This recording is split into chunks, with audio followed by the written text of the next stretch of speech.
Morning folks, Todd from Walnut Ridge. It is Friday, so we do videos every Friday.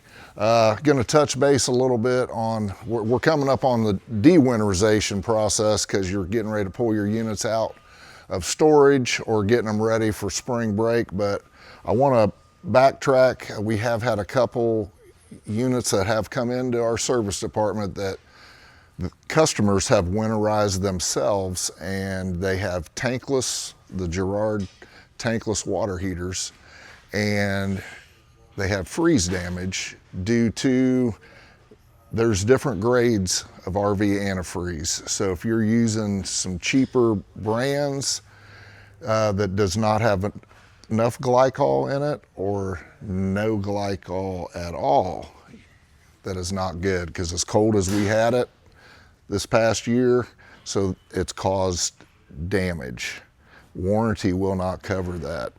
Now, if it got winterized here, something happened, that issue, that would be on us. But just an FYI, if you are winterizing it yourself, just make sure you're buying RV antifreeze that has glycol in it, and check the percentages. So just keep an eye on it. You may find a deal. I'm not going to mention any places in specific, but you could find deals where you can get it for $1, $2, $3 a gallon.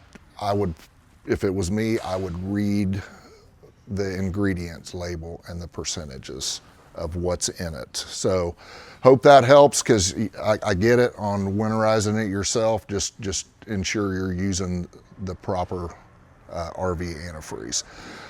So, because we did have a few that come in, and I mean, a Girard tankless water heater, they're about $700 in parts, not counting $300–400 in labor. So spend a few more dollars on the good RV antifreeze. $4 or $5 a gallon is about the going rate for the glycol antifreeze, and you will save yourself a lot of headache down the road.